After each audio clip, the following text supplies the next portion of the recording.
Yo, what's going on YouTube? Jeezy TV, can you guys hear me? I think you can. Alright, good. We have basketball to talk about. One second, where's my phone charger at? The fuck? Fuck. We're gonna be streaming on Twitch right after this. I gotta get it booted up. Los Pollos is doing this truth or dare thing. I'm probably just gonna watch that. But for now, we have all the basketball games to talk about. Maybe I should have streamed before then, but NBA is over, so I feel like before I forget, I should probably get these videos out. We're going to talk about Celtics Bulls. I need to make this a little bit quick because they're already done with round one, and I think there's fucking 14 people left. But DeMar DeRozan scores 28 as the Bulls stop the Celtics' 90-game win streak. Finally, the Celtics lose a damn game. Okay.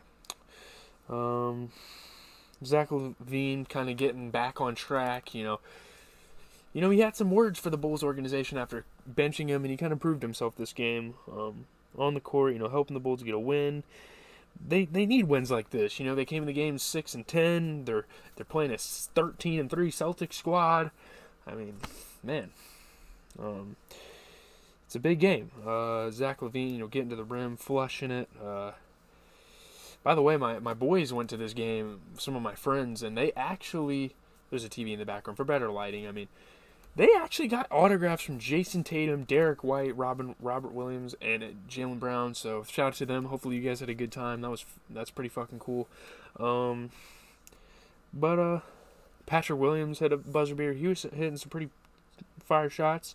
And DeMar DeRozan passing the ball around. Malcolm Brogdon passing the ball around for the Boston Celtics. Looking at the box score here, I mean, Jason Tatum still playing like an MVP. 28 points, 11 rebounds, 40% from three. Jaylen Brown put up 25 of his own. He shot 40% from three. And, man, one of the best 6 men in the league. I said that about a lot of people, but Malcolm Brogdon, 23 points tonight. Al Horford, for sure. We definitely needed him to put up 10 to 15 points in this one. Yeah, he was much needed. He went scoreless in 35 minutes. He took 9 shots, missed every one of them. All he managed to do was get 2 assists and 5 rebounds. So, moving forward, Al Horford not scoring a single point isn't ideal for the Boston Celtics. But shout out to the Bulls. I'm not going to be, sore about anything. I mean, we're really early in the season. It's too early in the season for me to get pissed about something. I wasn't really mad at this. I mean, DeMar DeRozan put up 28 points, didn't miss a single three through 3 attempts. Nikola Vucevic had 12 points and 13 rebounds. He only missed a shot the whole game. And Zach LaVine, 22 points, getting back on track. I mean, at one point he was one of the best three-point shooters in the league percentage-wise, and he came out 50% three-point shooting tonight. So shout out to LaVine. It's pretty sick. Let's move on to the Hawks and Cavs. I really hoped this game would have been better, but it is what it is. The Cavs are starting to dominate again. Donovan Mitchell and Darius Garland combined for 55, and the Cavs went over the Hawks. Donovan Mitchell, score on the rock, passing the ball. Darius Garland scoring the ball an awful lot for them. So, yeah, they won by 12. First meeting since the play-in tournament last season, so that's kind of like a rematch. Donovan Mitchell, passing better than he really has all season. And we know Trae Young can pass, and he's been doing it. Evan Mobley making some defensive plays. Chetty Osman's been playing pretty good for this organization recently, hitting some tough shots. Donovan Mitchell, smooth offense for Donovan Mitchell. He's one of the best offensive players in this league. So, it's pretty dope. Looking at the Hawks here, 25 points, 10 assists for Trae Young. Nothing new there. He's a fantastic player. Onyeka Okongwu, shout out to him because he came out on the bench. He came off the bench, 18 points, 10 rebounds, 67% from the field. That's pretty damn solid there. Clint Capella, although I really appreciate what you do for the team rebounding-wise. You grab 12 rebounds.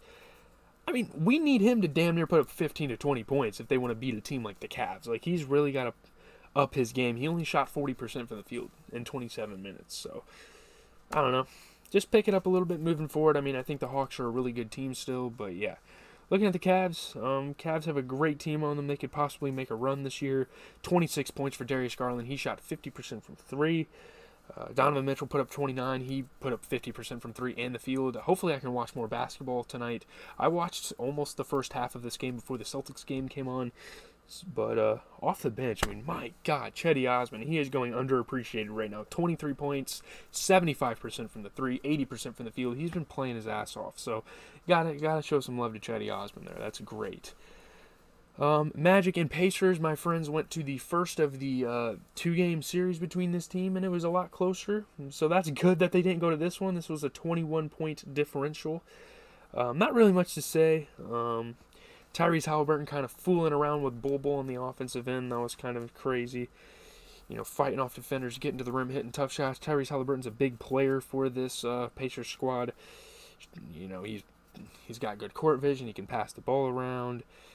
Jalen Smith, though, Jalen Smith playing great defense at the rim for them. He could be a really good at the rim defender in this league. I believe that. So, pretty fire. Aaron Naismith dropping a bucket.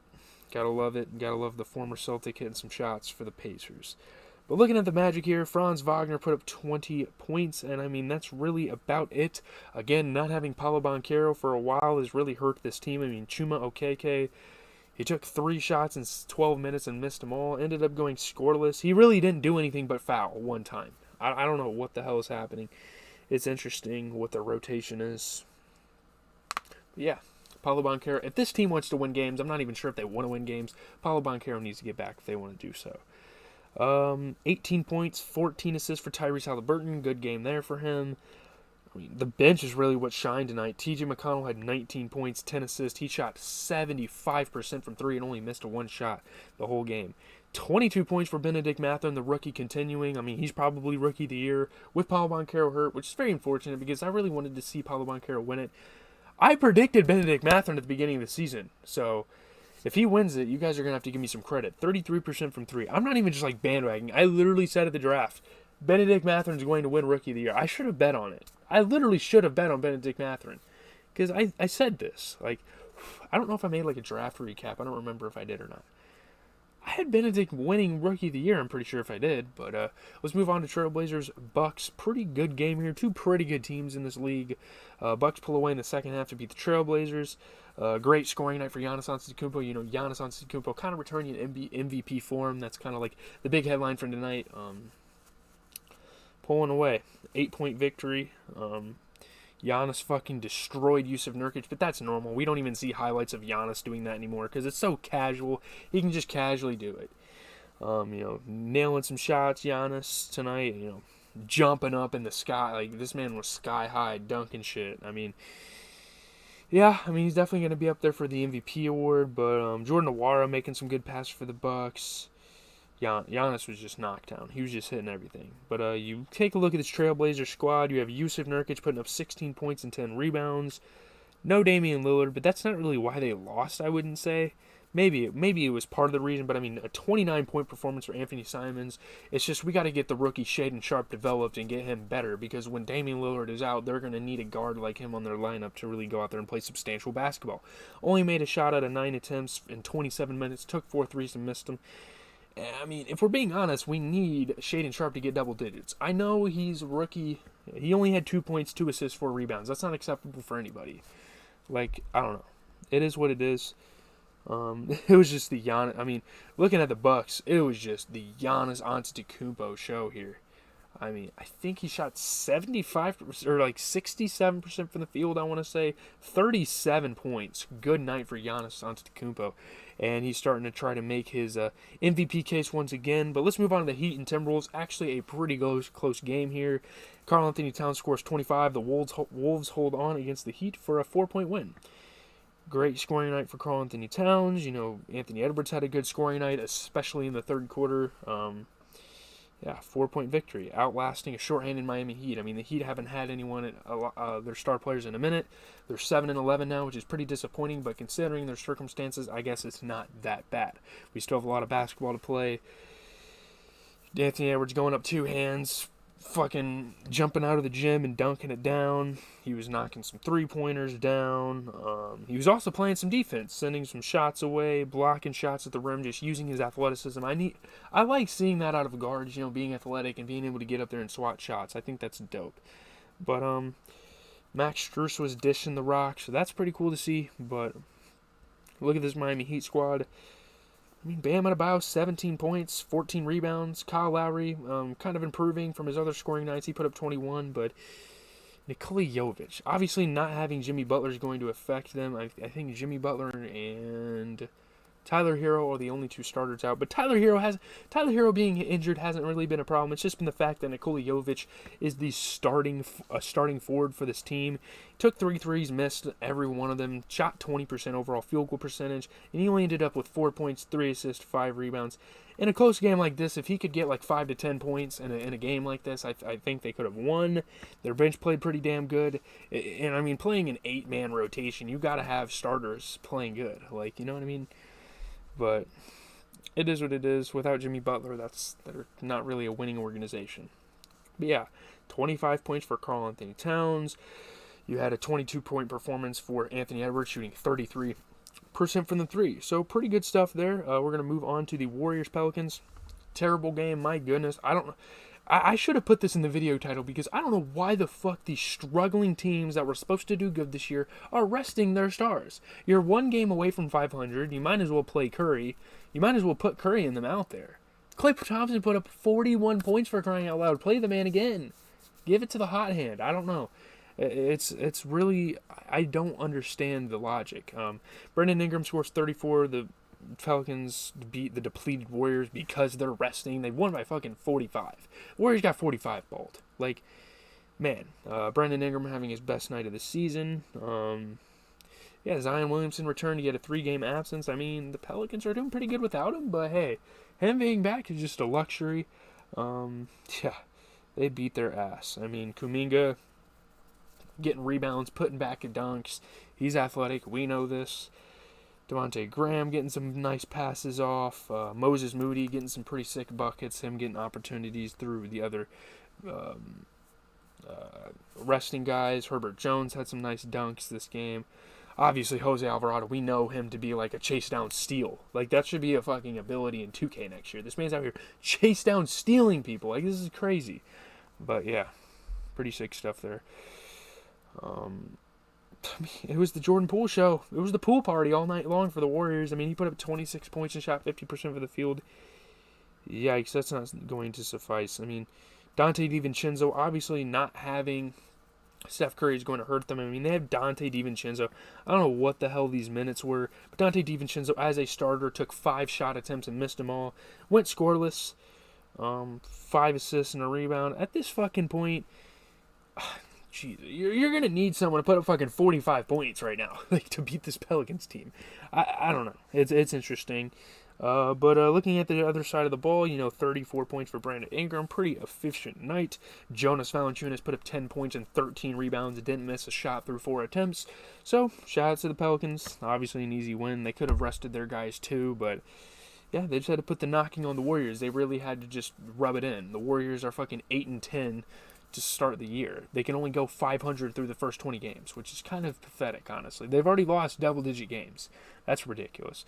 But you look at the Knicks and Thunder, 2 teams that are all right, still kind of in the hunt for something. The Knicks are trying to get on track here. Jalen Brunson's 34 points lifts the Knicks to a 10-point win over the Thunder. Jalen Brunson, best scoring night of the evening. RJ Barrett and Julius Randle gave him some very good supporting cast there with their scoring. So yeah, shout outs to the Knicks. Played a really good game of basketball. Jalen Brunson hitting some tough shots. Shai Gilgeous-Alexander, a smooth fucking like Corey. I mean, it's just art to watch this man play offense. I don't know. Jalen Brunson was hitting threes. Eugene Omoruyi had a pretty nice shot. Quentin Grimes was getting to the rim and throwing it down. But, I mean, man, this was a great game for the Knicks. Obviously, you're playing the Thunder, but 25 points and 11 rebounds for Julius Randle, shooting 33% from the three. Jalen Brunson played fantastic. 34 points. I think he shot like 70% from the field. Absolutely fantastic. 25 points for RJ Barrett, including a 75% three-point shooting night. I mean, what could go wrong for this team right now in a game like that? I mean, Lou Dort, shout out to Lou Dort. I mean, he put up 24 points and shot 75% from the three. Obviously, Shai Gilgeous is gonna just put up 30 a night. He put up 30 points. My God, Kenrich Williams. I mean, they need Pokashevsky. Because Kenrich Williams, are we sure he can put up 10 to 15 points a night? He put up 4 points. He did shoot 50% from the three, but took a three and missed it. He put up 4 points, an assist, and a rebound, and had 3 fouls in 17 minutes. I don't know. Obviously, the Thunder are still rebuilding. They need a guy like Chet. Even Chet would help them out a lot.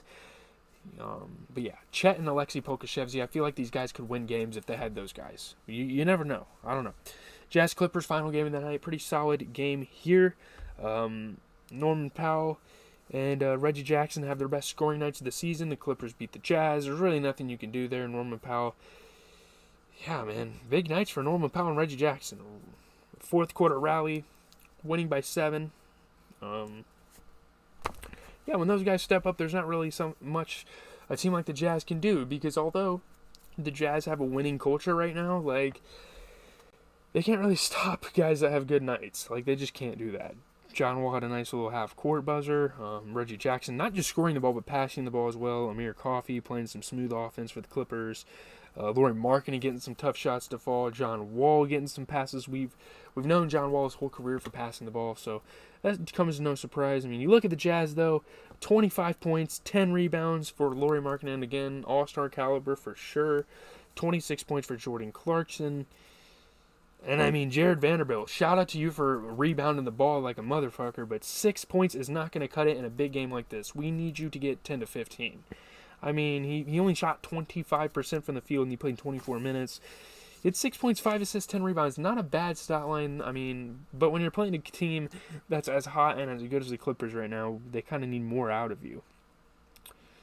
It's cool to see Kawhi play. He hasn't really been playing at a high level, but it doesn't matter because, I mean, Ivica Zubac put up 14 points, 14 rebounds, 75% from 3, 27 points for Reggie Jackson, 50% from the field, and 30 points for Norman Powell. 75% from 3, 67% from the field. Absolutely amazing scoring out for those guys. But I got to go, guys. I got to go live on Twitch because I'm going to be watching the Los Pollos Truth or